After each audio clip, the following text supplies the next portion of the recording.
Hey, hello everybody. I have pleasure in opening the council meeting on the 8th of April 2025 at 6 p.m. and I welcome all those in attendance.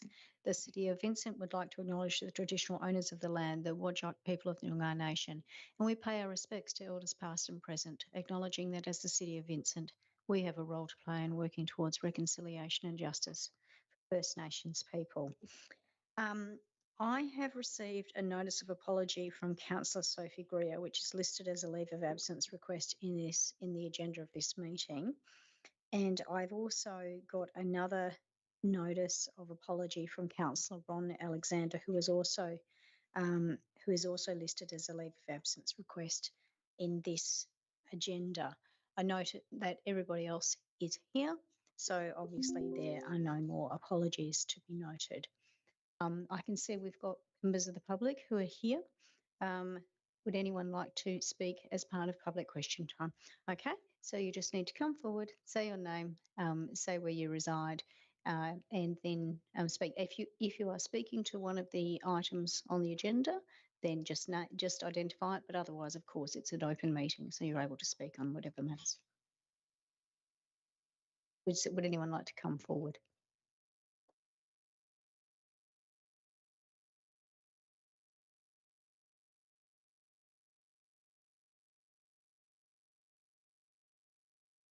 Good evening, Mayor Cole, CEO and councillors. Leslie Flory, 79 Sass Ave, Mount Hawthorn. As a major stakeholder in matters related to stormwater infrastructure, drainage and associated flooding issues, I'm extremely disappointed that I was not informed, engaged or consulted in regards to the Menzies Park drainage project. It is particularly interesting and concerning to note that I had proposed Menzies Park as a potential location for a stormwater storage and infiltration system last year. Despite this, there was no follow-up or engagement with me regarding the project that has now taken place. I request full transparency on the following: the total cost of the installed system, including the storage and installation, groundworks and turf replacement, any assessments or planning documents that inform the design and scope of the system.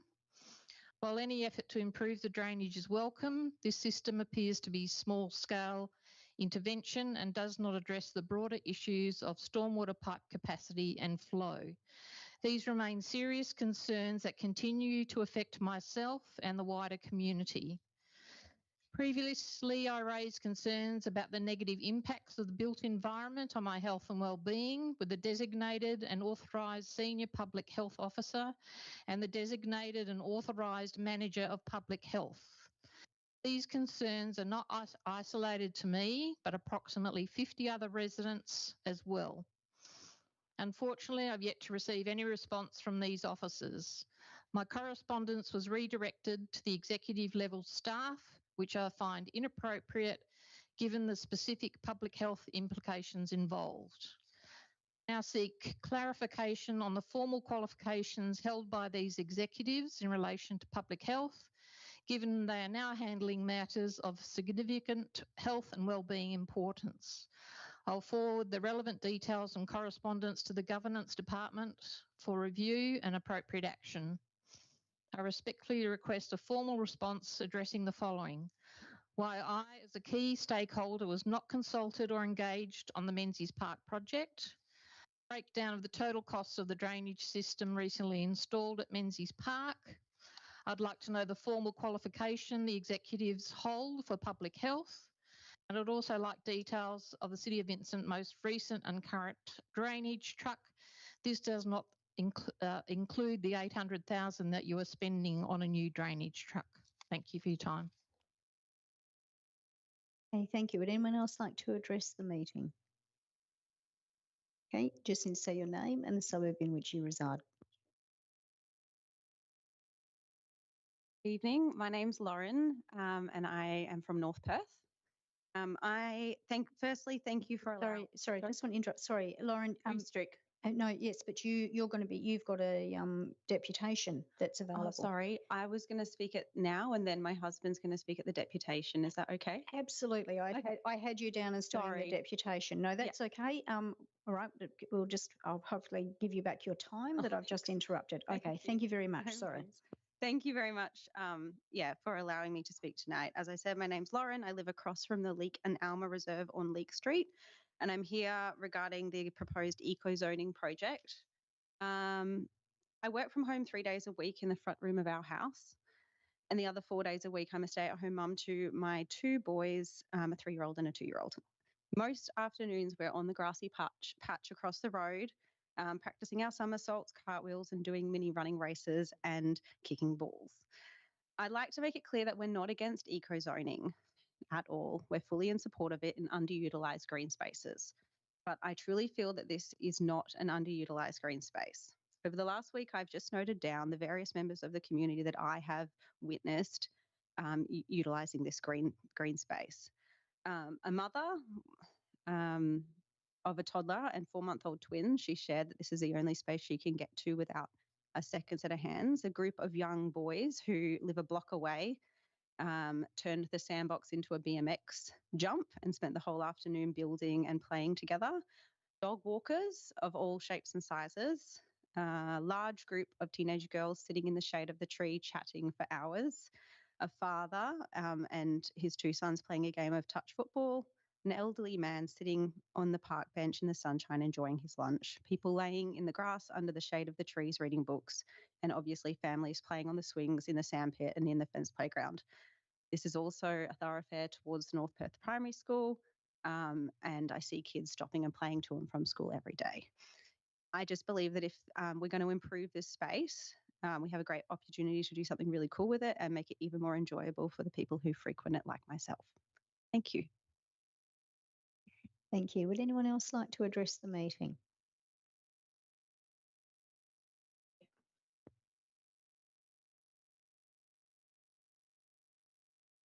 Hi, Loretta Tolnay, 224 Lord Street, Perth. My husband Kit and I and our 11-year-old Spoodle Bertie live in an apartment located at 224 Lord Street, Perth, with our garage access on an alley behind the building that we affectionately call Stabber's Alley. This nickname emerged in the middle of last year when a man with a cutthroat razor was caught on CCTV attempting to enter our building through the garage gate. We submitted this footage to the police. We've moved to this apartment almost 2 years ago from East Victoria Park. We love the area during the day. At night, however, it becomes increasingly scary. When the local restaurant Ishia closes, the streets turn into Gotham City with no Batman to swoop in and catch the bad guys. Tonight, I want to express my concerns about the increasing crime in the area bounded by Lord Street, Murchison Street and Claysbrook Road. Some of you may be familiar with Malcolm Gladwell's Tipping Point, a chapter about broken windows policy. In the 90s, Rudy Giuliani introduced a policy called the Broken Windows Policy to address small crimes like graffiti as they happen.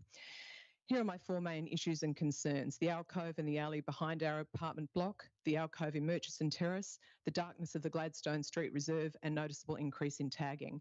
Issue number 1, the alcove in the alley behind our apartment block.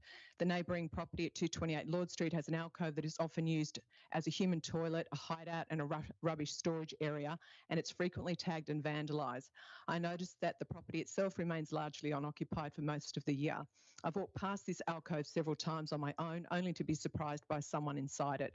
Last winter, the alcove was occupied for much of the time by one or several different people and was left in a state resembling a rubbish dump.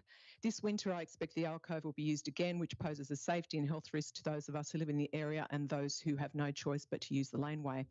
2 council safety officers came to inspect the Murchison Street alcove, which I'll talk about in a moment, a couple of weeks ago. We chatted for around 10 minutes and they came to the conclusion that the lighting is inadequate because there was only one solar light in the nearby wall, which was ripped off its bracket a couple of months ago. On the increasing graffiti in Stabber's Alley, our Eufy cameras captured 2 males in action graffitiing the entrance recently. I could go on about several tagging examples and because of the time I won't go into great detail. I would say though that council have been terrific in giving us solution to that by various wipes and paint that we can use to address the graffiti after it's happened. The second issue is the alcove in Murchison Terrace. About 2 weeks ago, I lodged a complaint about this particular alcove. Again, 2 lovely council safety officers have been to investigate. The rubbish has been removed, but no doubt it will happen again. you through the darkness of the Gladstone Street Reserve. It's got lots of folks there, kids, adults, parents, all sorts of different demographics. We all love it, except that there's only one street light to illuminate the park, which is entirely insufficient after dark. And issue number 4, I'm out of time, is the noticeable increase in lighting. It's a shame because I've actually got some solutions that I was going to do in my next breath, but that's my 3 minutes. Thanks. If you haven't read this, by the way, it's a great read. Can I just ask, is anyone else wanting to speak on that, on the same matter? Are you wanting to perhaps get up and read out the solutions? Because you're welcome to do that if you wish to. My solutions. Yes, that's what I'm suggesting. That's all right. Okay. Okay, so you just need to say your name and the suburb in which you reside, and then if you have anything to say. Okay, I'm Christian David Mesham. I live in Lord Street, Perth. Yeah, suburb of Perth. Okay. Okay, so just to continue, here are some solutions. I would ask the council to consider installing streetlights in the alley around the entrance to our building, which also runs behind the gym and the Noongar Community Services building. I would urge the council to consider installing security cameras in the area, as other councils have done in nearby suburbs of Perth. Another council cleanup. A fellow ratepayer from the City of Vincent mentioned that the council cleared all the graffiti a few years ago. I'd like to know when the next cleanup is planned. Graffiti treatment kits.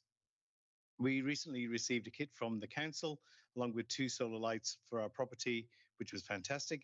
However, when I mentioned the kit to a local business owner, she expressed that she was unaware that these were available. Her business is often tagged, including a piece of mural on the wall that she paid for.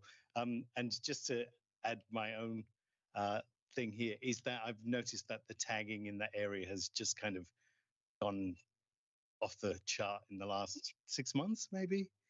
And even sort of like tagging on the bitumen on the road and that kind of thing. And it just, it's that broken windows kind of idea, I think. I think it just feels less safe and a less loved space when there's so much tagging around. Thank you. Thank you very much. I've been told I'm allowed to make some comments. I just wanted to note that I also live in that precinct, and I can confirm that your experiences are shared by other residents that live there as well. Certainly what is hoped that as we move on the concrete batching plants and we start to, this is long term, that we will be able to have better density there, and that we will be able to have we'll be able to realise the vision of the North Claysbrook precinct. But I completely agree that in the meantime, as someone who walks my dog through that area, including Gladstone Reserve in the evening, there's certainly a lot more that needs to get done pretty much straight away. So hello neighbours, and yes, I just wanted to completely concur with that. I've been told I was allowed to say that, so that's really good. No one from Claysbrook ever comes and speaks, so I'm really pleased. So that's really good. Okay, is anyone else wishing to speak? Okay then. So what will happen is a summary of your remarks will be included in the minutes, and any responses, if they are required, will be in the agenda of the next council meeting.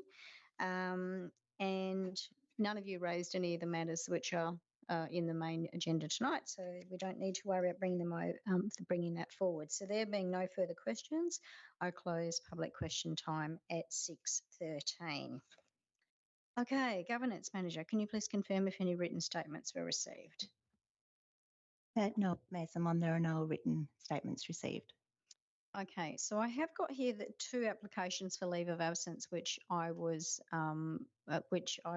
alluded to before. One being that Councillor Sophie Greer has requested a leave of absence from the 28th of March, so retrospectively 2025 to the 4th of May inclusive. And that Councillor Ron Alexander has requested it from tonight until the 15th of April inclusive. However, I am being advised, and I'm going to seek some advice on this, that we can't actually approve a leave of absence retrospectively, which was contrary to the advice I'd originally received. So can I please just get an idea of how best to treat this first, and then I will go to see what we can put forward.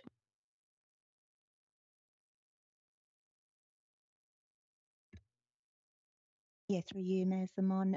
We can list both Councillor Greer and Councillor Alexander as an apology for tonight, noting that the request for a leave of absence has been or may be listed in tonight's meeting. In that case, I will note that Councillor Sophie Greer has requested a leave of absence from the 9th of April, which is tomorrow, to the 4th of May inclusive. So can I see whether there is a mover to that? It's moved Councillor Hallett, seconded Councillor Wolf. All those in favour? Okay, that's carried unanimously. Councillor Alexander then has requested a leave of absence from the 9th of April until the 15th of April 2025 inclusive. Do I have a mover for that? Moved Councillor Castle and seconded Councillor Hallett. All those in favour? Okay, that's carried unanimously. Noting that tonight, both those councillors are noted as an apology, but they are a leave of absence moving forward. Okay, so tonight we've got one deputation and we've got 2 petitions. So first I'm going to ask, I'm sorry, I had it down as you, Lauren, so I'm not quite sure who the name of the person I'm asking. So if you want to come forward and give a deputation around the reconsideration of the Alma and Leak Reserve eco-zoning project. Thank you. Sean Oostrick, S-H-A-U-N.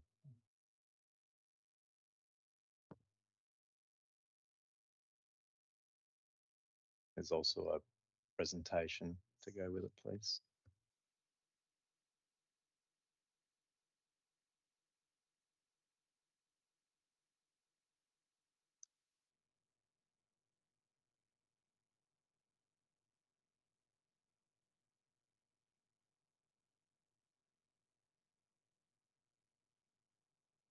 I'm available to start. I've timed it. It'll be under 5. So. Okay. Thank you. As mentioned, my name's Sean Oostrick from North Perth. I'm here to talk about the Leak Street Reserve and the planned eco-zoning additional works.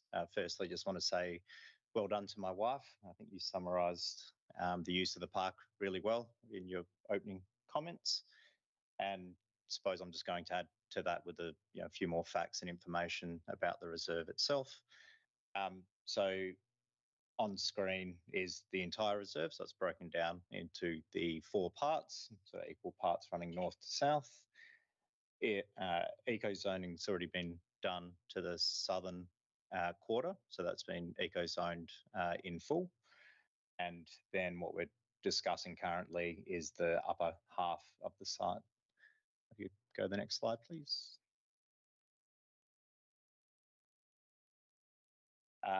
For broader context, the reserve is one of few in the area. So within vicinity to where we live and many others live, there's only one green open space you can go to without crossing a major artery. And there's also quite a bit of infill development happening in the area as well, which we're fully in support of, but we're mindful that those people will need some good green open spaces to enjoy as well. Next slide, please.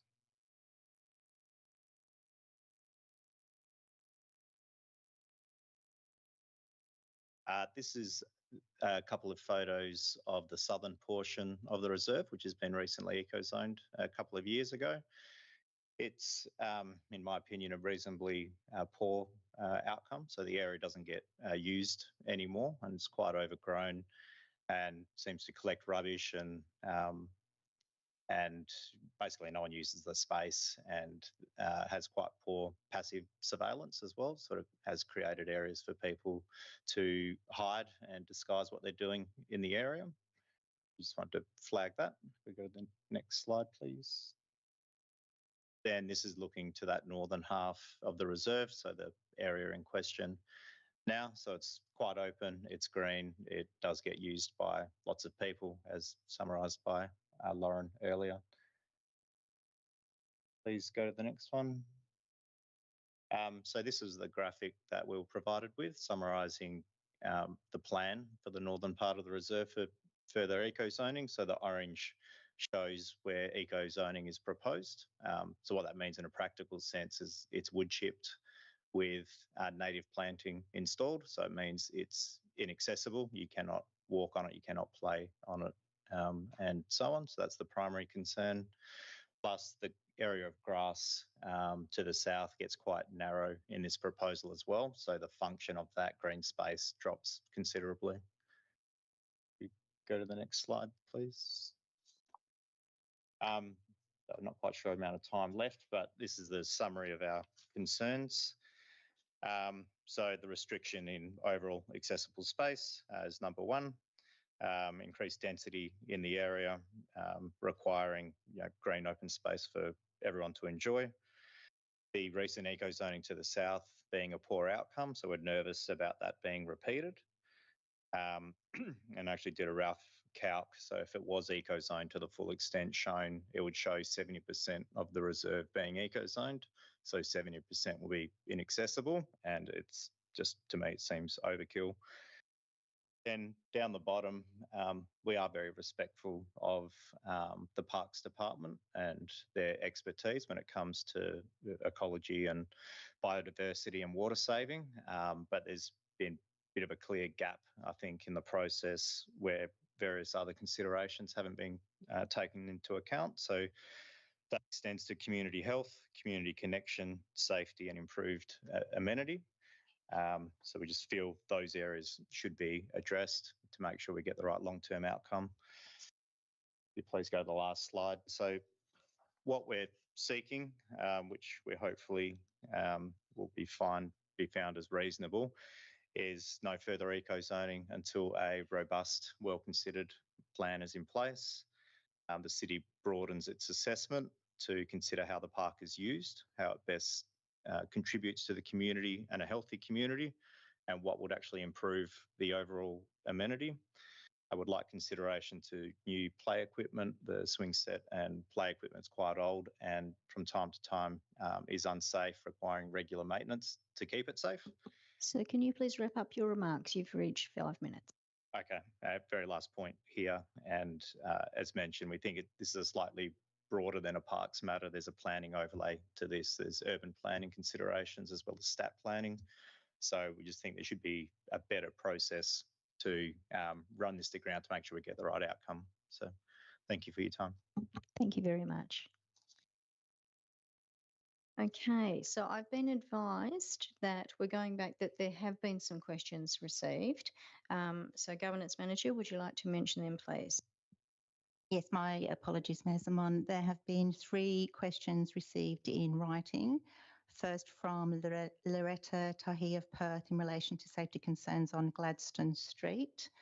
The second is from Ben Hodson of West Perth in relation to the bollard on the corner of Newcastle Street. And the third is from Dudley Meyer of Highgate in relation to various matters, none of which are on the agenda this evening. Council members have been circulated a copy of all questions, and responses will be provided in the agenda of the next council meeting. Okay, thank you very much. So now I move to petitions. So we have 2 petitions, as I mentioned. So one petition is has been put forward by Lauren Oestrich of North Perth, reconsideration of the Alma and Leek Reserve Eco-Zoning Project. It's a petition containing 16 signatures, which has been received.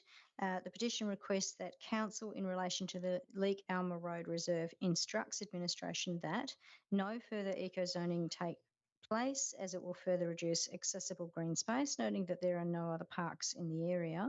The city broadens its assessment and plan for future works by considering how the park is used, what best contributes to a connected and healthy community, and what will improve its overall amenity.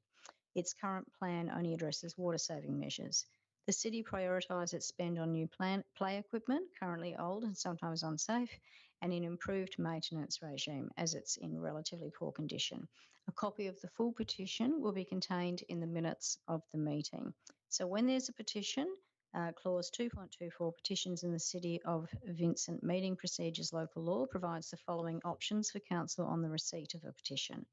The presentation of this petition has been received through the deputation as item 5.1, and the only motions that can be considered are A, that the petition be received, or B, that the petition be received and a report be prepared, or C, that the petition be received and be referred to a committee for consideration and report, or D, that the petition be received and be dealt with by the council.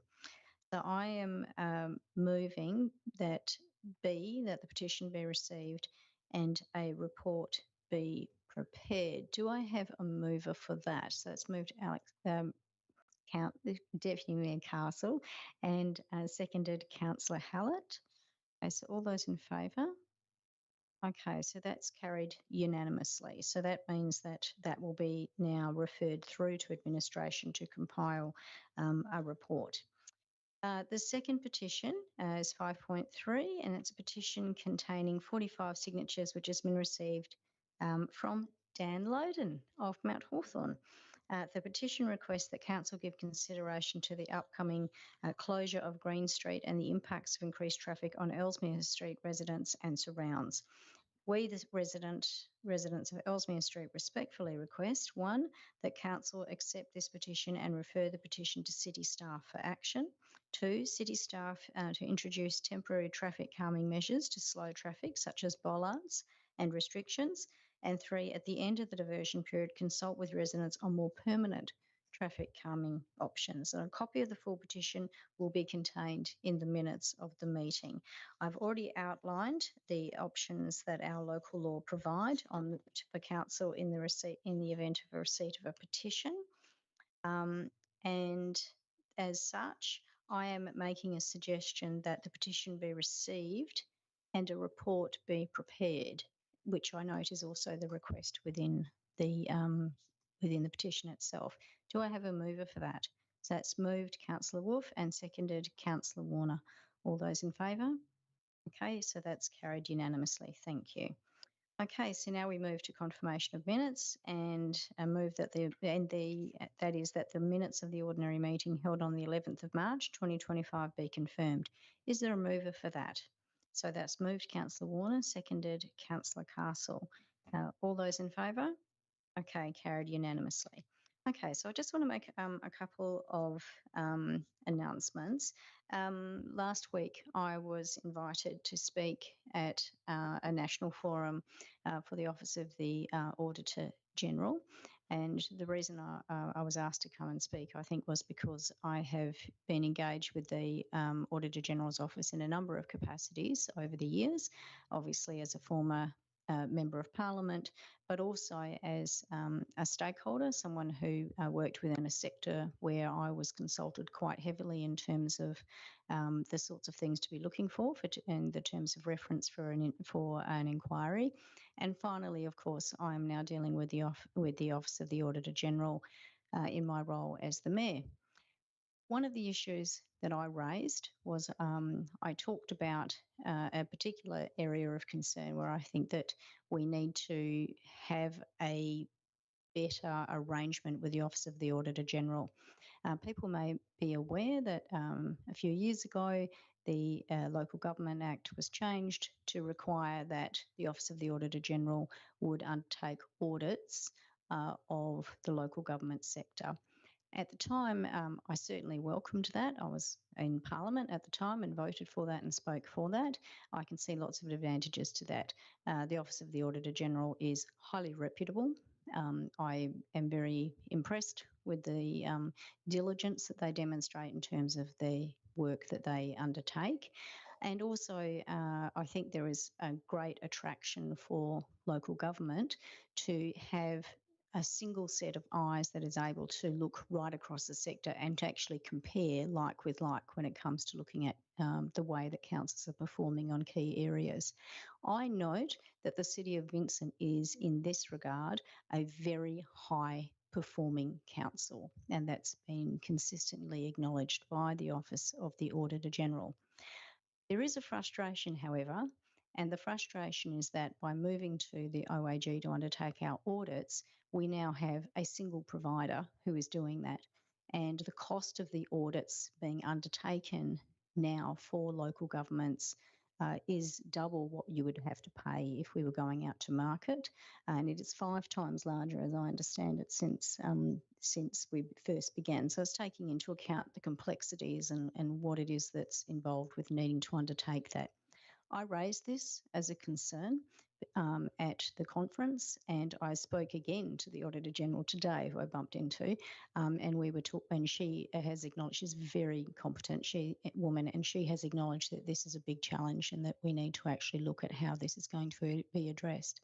From my perspective, this is yet another example of the sort of cost shifting that is happening to local governments over and over again. And the thing is that our ratepayers are the ones who are being slugged to meet these costs. I understand that the most recent quote for the costs for us to undertake the audit for the next financial year, I think it is going to be in the ballpark of $111,000. That's an enormous impost on local councils and an enormous impost on our ratepayers. And they are the ones who are having to pay for the fact that the Office of the Auditor General has an effective monopoly in this space. So one of the things I'm going to say is I think that the state government, as always, needs to step up and actually give more money to the Office of the Auditor General. It's a really critical independent agency, and make sure that there is money there to be able to train up their new staff and the auditors that are coming through, because we are charged at an hourly rate.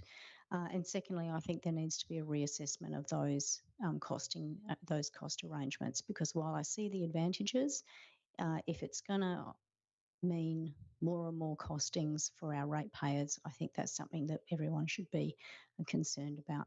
So this is an issue that I have already begun conversations with the OAG over, and I intend to continue to advocate in this space. And it's a matter that I'll be raising with the Minister for Local Government, the Honourable Hannah Beasley. Okay, so declarations of interest. CEO, do you have any declarations of interest that you wish to advise the meeting? Yes, through you, Mayor Zaman. The first declaration of interest is from Councillor Wallace in relation to item 3.1, noting that Councillor Wallace has a city-managed right-of-way adjacent to his property and is declaring a financial interest and not seeking approval to participate in the debate, nor to remain in chambers, nor vote on the matter. Councillor Warner has declared a financial interest in relation to item 11.1, noting that Councillor Warner's son is an employee of North Perth Bowling Club. Councillor Warner is not seeking approval to participate in the debate, nor to remain in chambers, nor vote on the matter. And Councillor Wolf has declared an impartiality interest in relation to the same item 11.1, noting that she is a social member of the North Perth Bowling Club. That's all. Are there any other declarations of interest that anyone needs to put to the meeting to declare? Okay. Now going to go through these items. So the items, there's been no items on the agenda which are the subject of a question, comment or deputation. We do have an absolute majority decision which we need to do tonight, and that's an 11.1. Okay, and I'm going to make the note. You're going to note that for that, we've got 2 members that occur an apology, one who is now out for financial because she has a financial interest. We do require an absolute majority of 5 to be able to deal with that. So I'm just going to make that clear. Okay, so we've got the financial interest ones have been noted. So, Councillor Warner, do you have any other items you wish to speak to? 9.3, thank you. 9.3, Councillor Wallace. No, thank you, Mayor. Okay, Councillor Lafontaine. No, thank you, Mayor. Okay, Councillor Castle. 9.1. 9.1. Councillor Wolf. 9.2, please. 9.2. Councillor Hallett. 13.1. 13.1. Okay, mine have been mentioned. All right, so I'm now just going to figure out which items can be passed on block.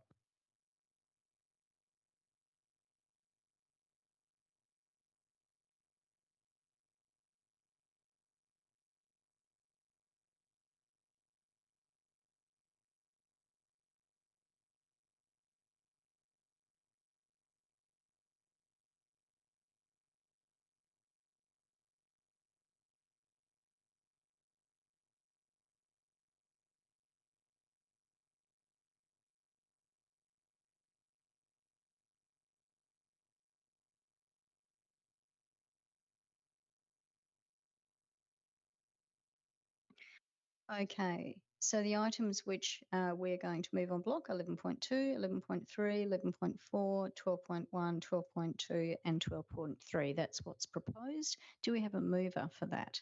So moved Councillor Warner, seconded Councillor Castle. All those in favour?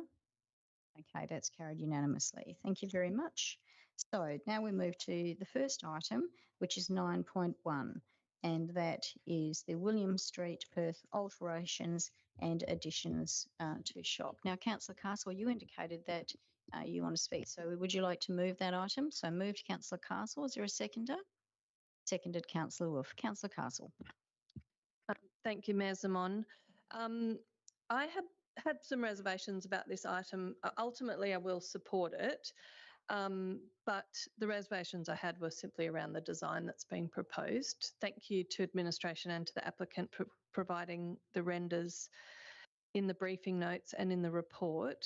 And I do note that they have been reviewed by the DRP and found suitable. I also take note that they are entirely removable and the property can be returned to its original heritage state. I'm just making the observation that I don't think what's being proposed is particularly attractive, and particularly the fact that the facade facing Brisbane Street doesn't have any openings. But I also note that this property has been empty for some time, and I think it's important that we support the owners and the applicant in activating the property again. So I am prepared to support it, but I would encourage them to consider putting another opening on the Brisbane Street facade. Councillor Wolf. Thank you, Mayor. I landed in the exact same spot as Councillor Castle on this one. Comfortable with the proposal for the reasons described in the report in terms of the modifications meet the objectives of the heritage policy, the demolition works will have minimal impact, and the additions are reversible. They're sympathetic to the existing heritage fabric, and that the scale is respectful to the building's heritage as well. And I also noted the improvements in the design following the review evaluation by the DRP member. I personally didn't feel that my own opinion on the attractiveness of the design would be a valid planning consideration. So ultimately, I'm comfortable, but would echo those comments made by Councillor Castle as well. Would anyone else like to speak on this item? Well, I want to say how completely thrilled I am that something's finally happening with that awful corner shop. It's going to really help to lift the area quite significantly. So I'm, for one, am absolutely thrilled. If you want to talk about ugliness and a blight, look at what's there at the moment. So I think this is really going to help to enhance the area. And I know that certainly the neighbouring businesses like Wines of Weil and Westerns and the others are really happy that something is finally happening in this space. So I think it's fabulous. Anyone else want to say anything on this? Councillor Warner. Just looking at the renders, I see blank canvases here. Obviously, you know, art. That can be the next step. So that can tick all the boxes. So I think we can make everyone happy here. Okay, glass half full woman. Anyone else want to speak on this matter? Okay, Councillor Castle, is there anything you'd like to say in conclusion? Okay, we'll put the motion. All those in favour? Okay, carried unanimously. So now we move on to item 9.2, advertising of draft amended local planning strategy. Do we have a mover for this? Moved Councillor Wolf. Do we have a seconder? Seconded by Councillor Hallett. And so Councillor Wolf, would you like to speak to this? Thank you, Mayor. I felt that we should pull this one out because it really is so important. Firstly, just wanted to acknowledge the huge amount of work that's gone into preparing this draft document that we know has been ongoing since last year, and thank the team for keeping us in the loop on its development over recent months. Just picking up on the discussion from the briefing, while we are subject to the state government's density targets, this strategic planning and the community engagement process that will hopefully follow will help us in terms of how we best accommodate density within the constraints that we have. And that exercise is really important. I think the risk is if we don't do that properly, it could be done for us by other planning bodies. And it will also help us plan for a better future across various themes that I think have been chosen very carefully by the team. The document will inform the local planning scheme, and in that way, it will have a very real impact on people's lives as it's implemented. So I definitely support progressing it to the WAPC and absolutely encourage people to provide their feedback. Councillor Hallett. Does anyone else wish to speak on this item? Councillor, if you're happy for me to put the item. Okay, all those in favour? Carried unanimously. Thank you. So moving on to 9.3, advertising of amended art collection policy. Do I have a mover? Moved, Councillor Warner, and seconded by Councillor Wolf. Councillor Warner. Thank you. Look, we've got a diverse, multicultural, vibrant, creative community who are deeply committed to art and culture. And back in 2023, we launched the City of Vincent Arts Plan, which aims to weave creativity into all the aspects of our work and position us as the arts capital of Perth. Regarding that, the art collection policy, the Art Advisory Group has thoroughly reviewed and updated the policies and initiatives that form the foundation of our arts framework. And I'd like to draw attention to actions 3.3 and 3.4 of the plan, which focus on conducting a comprehensive audit of the city's art collection and implementing a new system for record keeping and maintenance scheduling. And furthermore, action 4.1, which is calling for a review and relaunch of the mural co-funding program. The proposal for us aims to address these actions by consolidating them into a draft policy for community consultation. It also emphasises support for artists with an established connection to Vincent. So I wholeheartedly support this recommendation and look forward to constructive feedback from our community. Thank you. Councillor Wolf. I'll be brief. This is a no-brainer to me. Let's streamline our existing arts policies. Let's have a look at what we actually have. Let's put it out there for the community to enjoy who ultimately paid for them. And let's not restrict ourselves too much in terms of the types of art that we can enjoy and projections and things like that. And finally, I think the last point in there was one that we've already agreed upon in previous decisions as a council in terms of keeping our overarching policy documents exactly that and stripping out the guidelines and putting them in a more appropriate place. So this was a no-brainer, absolutely refreshing and wholeheartedly support. Does anyone else wish to speak on this item? I just want to thank the Arts Advisory Working Group for the work that they have done towards this. So thank you very much. Councillor Warner, do you want to say anything in conclusion? I'm going to put the motion. All those in favour? That's carried unanimously. Thank you very much. So now we move on to the next item, which requires an absolute majority and which Councillor Warner has declared a financial interest on. So if you could please leave the room. And that's 11.1, financial statements as at the 28th of February 2025. Okay, do I have a mover for this? Moved by Councillor Wallace. Do I have a seconder? Seconded by Councillor Wolf. Councillor Wallace, is there anything you wish to say? Councillor Wolf, do you wish to say anything? Yes. I do, thank you. This month's recommendation in the document is to transfer savings from the Beatty Park Change Rooms project to the North Perth Bowls Club synthetic turf upgrade, and to me that makes really good sense.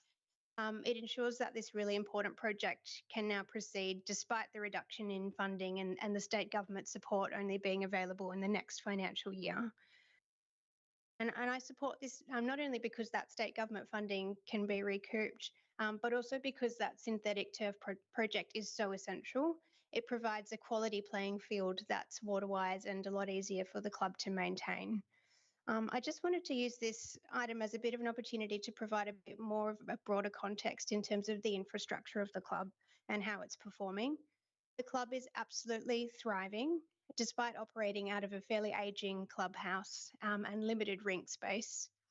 Although the club once returned its additional underutilised rinks to the City of Vincent, it's now in the position of turning players away because it doesn't have enough space for them to play.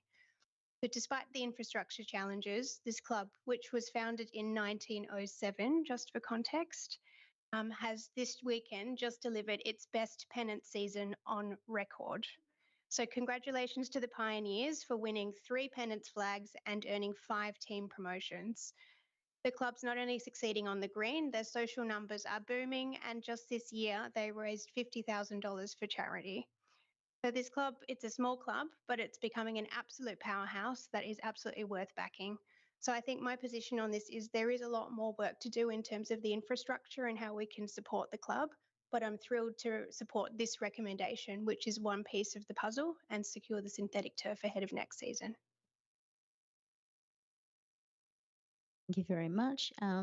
So does anyone else wish to speak on this item? Okay, so in that case, I'll put the motion. All those in favour? Okay, that's the consent, the unanimous, and also that is an absolute majority that has been achieved. So if Councillor Warner can please rejoin us.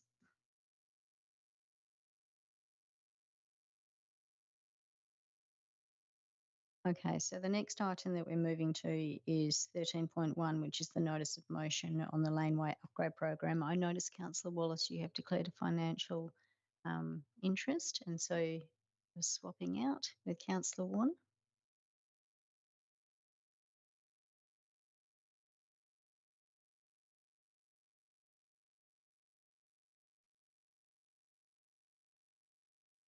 Okay, so I would like to move item 13.1 laneway upgrade program.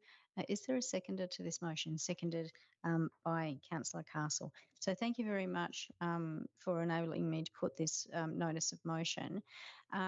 Hopefully it's a fairly straightforward proposal. I understand that there have been previous efforts by the City of Vincent to look at ways in which we can upgrade and engage in beautification of our laneways. But one of the things that occurred to me is that I would like to be able to have greater ownership over the beautification of our laneways by our residents, where our residents are inclined to actually do that. I'm very inspired by some of what happens, particularly in Victoria, but also in other councils like Fremantle, where you have seen neighbours come together to actually beautify their laneways in a way which is safe and appropriate. The sorts of things that can be done which are really simple are things like planting out, putting planter boxes potentially over fences, that you can do murals, and it can be really nice to even have some children's murals as long as they're appropriate.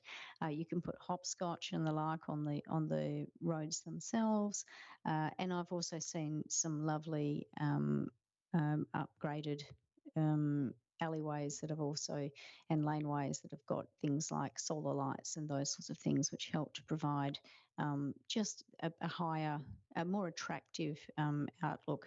And I've been very inspired by those neighbours that will open up their garage doors to after a school day, and the kids will actually be playing in these spaces. Apart from making it more beautiful, and apart from increasing the values of the properties that adjoin them, it also does encourage a slowing down of traffic going through those laneways, and a greater passive surveillance as well. We do know that quite a number of our laneways are actually quite unsafe and will attract a lot of antisocial behaviour, and are not conducive to safe neighbourhoods. So what's being proposed is that we at least look at whether we can have some sort of program that would enable people, I imagine a group of residents, to come together with a bit of a plan to be able to put in the work themselves, because we simply don't have the capacity to do all the work for people, but to actually take ownership over a laneway and to get a small amount of funding to be able to beautify their adjoining laneways and get that sense of ownership over it. So we're talking about potentially whether it's be capped at a certain number of lanes per year. We may not even get any interest, or we may get a lot of interest. We have absolutely no idea. But what I want to do is to at least see if that's something that we can trial to see whether people will take up this proposal. Just to be very clear, I don't live on a laneway, so this is not going to directly affect where I live. So it's got nothing to do with me. But I certainly live in an area where there's a lot of laneways around where I live, and I know a lot of them could really do with a bit of love. And on that, there is another particular laneway that's very close to me that the neighbours have just done a little bit of a guerrilla makeover, and it's beautiful. And we have Christmas parties there and the like as well. So it'd be good to have that done and be endorsed and supported, I think, by the council. So it's fairly open, but I want it to be something that we can explore and see if it's something that we can offer to our residents so that they can have a greater ownership over their public space in the same way that they've got ownership over their verges, which belong to the council, but they can make their own, with whether it be with play furniture or through plantings. So, Councillor Castle.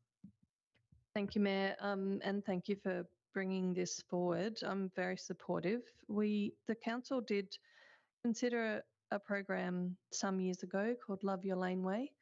It was scuppered by a very austere COVID budget, but I think it's always been something that should be explored, and I'm very happy that we're doing it now. I think that laneways in Vincent are a really important historical and social feature of our neighbourhoods, and they are already organically embraced by the communities that live on them.